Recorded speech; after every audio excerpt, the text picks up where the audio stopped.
जय हिंद, नमस्कार प्यारे साथियों। स्वागत है आप सभी का उत्कर्ष एकेडमी खिलचीपुर के ऑनलाइन प्लेटफॉर्म में। इस वीडियो में हम लोग दिल्ली पुलिस कांस्टेबल एग्जाम 2023 के लिए वेरी मोस्ट और important top 15 GK and GS के क्वेश्चन डिस्कस करने वाले हैं। प्यारे साथियों, ये सभी क्वेश्चन ऐसे क्वेश्चन हैं जो एग्जाम के अंदर कई बार रिपीट हुए हैं या फिर आगे आने वाली एग्जाम में आपके पूर्णता आने की संभावना है। इसलिए एक भी क्वेश्चन को बिना स्किप किए मेरे साथ आपको लास्ट तक बने रहना है। बहुत छोटा क्लास ये होने वाला है। पार्ट 38वां आज हम डिस्कस करेंगे। इस प्रकार के वीडियो के 37 पार्ट हम लोग कंप्लीट कर चुके हैं। अगर पिछले पार्ट आपने नहीं देखे तो प्लेलिस्ट आपको मिल जाएगी, जहां जाकर आप बाकी के पार्ट भी देख सकते हैं। इस क्लास का पीडीएफ आप डेली हमारे टेलीग्राम से डाउनलोड कर सकते हैं और टेलीग्राम का लिंक आपको इस वीडियो के डिस्क्रिप्शन में मिल जाएगा। आज का पहला और मोस्ट इंपॉर्टेंट क्वेश्चन, नाटो का पूरा नाम क्या है? मोस्ट आईएमपी क्वेश्चन है। नाटो आप सभी जानते हैं एक अंतरराष्ट्रीय संगठन का नाम है, तो इसका जो पूरा नाम होता है याद रखिएगा, नॉर्थ अटलांटिक ट्रीटी ऑर्गेनाइजेशन। यानी ऑप्शन नंबर 4 इसका करेक्ट आंसर आपको याद रखना है। नाटो की अगर स्थापना एग्जाम में पूछ ले तो 1949 में इसकी स्थापना हुई और इसका मुख्यालय अक्सर पूछ लिया जाता है, तो ब्रुसेल्स आपको याद रखना है जो बेल्जियम देश में पड़ता है। क्वेश्चन नंबर 2, मिशन इंद्रधनुष का संबंध किससे है? तो प्यारे साथियों, मिशन इंद्रधनुष का संबंध पूर्ण टीकाकरण से है। यानी ऑप्शन नंबर 4 इसका राइट आंसर आप याद रखिएगा। अच्छा, एग्जाम में पूछ लिया जाता है कि मिशन इंद्रधनुष की शुरुआत कब हुई थी, तो दिसंबर 2014 डेट को याद रखिएगा, मिशन इंद्रधनुष की शुरुआत की गई थी। क्वेश्चन नंबर 3 है, भारत का पहला चंद्र अभियान चंद्रयान 1 किस स्थान से लॉन्च किया गया था? चंद्रयान मिशन अभियान 1 किस स्थान से लॉन्च किया गया था? सही जवाब आपको श्रीहरिकोटा याद रखना है। यानी ऑप्शन नंबर 2 करेक्ट आंसर हो जाएगा। और चंद्रयान मिशन 1 अगर आपसे पूछे कब लॉन्च किया गया था तो 22 अक्टूबर 2000 डेट आपको याद रखना है। और चंद्रयान मिशन 2 अगर मिशन 2 के बारे में पूछ ले तो इसे 22 जुलाई 2019 को सतीश धवन अंतरिक्ष केंद्र श्रीहरिकोटा से ही लॉन्च किया गया था। और चंद्रयान मिशन 3 तो आप जानते होंगे, इसे 11 जुलाई 2023 को सतीश धवन अंतरिक्ष केंद्र श्रीहरिकोटा से ही लॉन्च किया गया था। तो ये चंद्रयान मिशन तीनों आपके लिए वेरी मोस्ट और इम्पोर्टेंट हो जाते हैं। क्वेश्चन नंबर 4, त्योहार घोड़े यात्रा किस देश में मनाया गया? तो हाल ही में एक त्योहार मनाया गया घोड़े यात्रा, और ये मनाया गया पड़ोसी देश नेपाल में। ऑप्शन नंबर 2 इसका बिल्कुल राइट आंसर है। अगला क्वेश्चन है, विश्व का सबसे बड़ा जलप्रपात कौन सा है? तो प्यारे साथियों, विश्व का सबसे बड़ा जलप्रपात आपको एंजिल जलप्रपात याद रखना है। ऑप्शन नंबर 3 करेक्ट आंसर हो जाएगा। लेकिन एग्जाम में कभी पूछ लिया जाता है कि एंजिल जलप्रपात कहाँ है, तो ये वेनेजुएला देश में पड़ता है। अगला क्वेश्चन, वर्ष 2000 में पद्म विभूषण से सम्मानित केलुचरण महापात्र निम्नलिखित में से किस शास्त्रीय नृत्य शैली के नर्तक थे? तो केलुचरण महापात्र आप याद रखिएगा, ये ओडिसी नृत्य से इनका संबंध था। ऑप्शन नंबर 1 इसका सही जवाब है।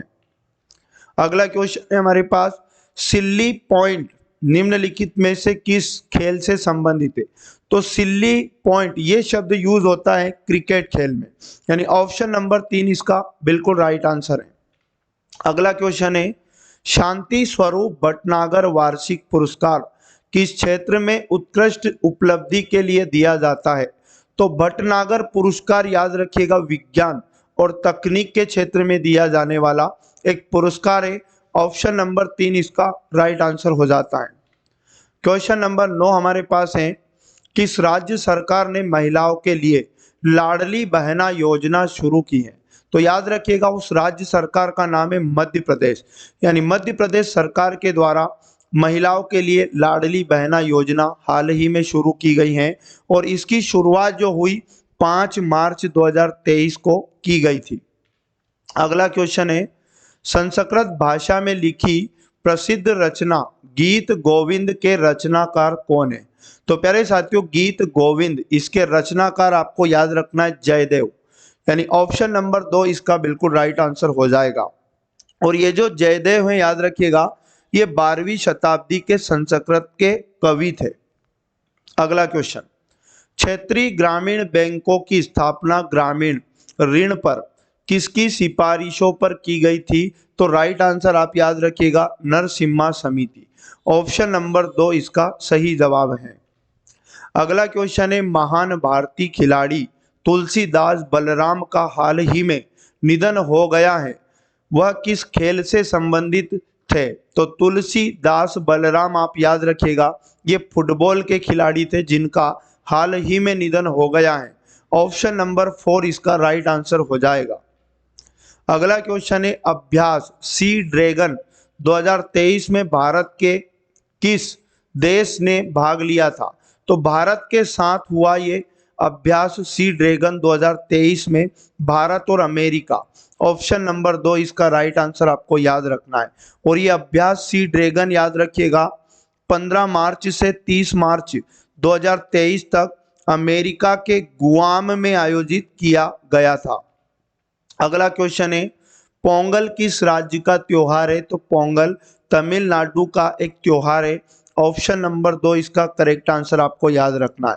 अच्छा, मध्य प्रदेश का भी एक त्योहार एग्जाम में आ सकता है, नमस्ते ओरछा उत्सव आपको याद रखना है। और केरल से आपको याद रखना विशु, विशु त्योहार मनाया जाता है केरल में। अगला क्वेश्चन है, इजराइल की आधिकारिक भाषा क्या है? तो प्यारे साथियों, इजराइल की आधिकारिक भाषा आपको याद रखना है Hebrew, option number 2 correct answer हो जाएगा। और इजराइल की राजधानी अगर एग्जाम में पूछे तो यरूशलेम बताना, और इजराइल की मुद्रा याद रखिएगा न्यू शेकेल है। तो ये 15 क्वेश्चन आपके लिए वेरी मोस्ट और इम्पोर्टेंट हो जाते हैं, इसलिए प्रतिदिन आप इस क्लास को जरूर वॉच किया करें। आप यकीन मानिएगा जीके एंड जीएस के पोर्शन में ये सीरीज आपके लिए बहुत ज़्यादा लाभदायक साबित होगी। अगर आप दिल्ली पुलिस कांस्टेबल के लिए मैथमेटिक्स और रीजनिंग का बढ़िया प्रैक्टिस क्लास चाहते हैं तो पर डे रात को 8 बजे आप हमारे साथ जुड़ सकते हैं। लाइव क्लास होती हैं मैथ रीजनिंग के लिए। कई जो 2020 में दिल्ली पुलिस कांस्टेबल एग्जाम हुआ था उसके प्रीवियस ईयर पेपर काफ़ी सारे हम सॉल्व कर चुके हैं और आगे के पेपर का सॉल्यूशन चल रहा है। तो अगर आपने वो नहीं देखे तो प्लेलिस्ट उनकी भी मिल जाएगी, जहां जाकर आप अपनी तैयारी को बेहतर बना सकते हैं। तो प्यारे साथियों, पढ़ते रहिए, मेहनत करते रहिए, मिलेंगे नेक्स्ट वाले पार्ट में। जय हिंद, जय भारत, वंदे मातरम।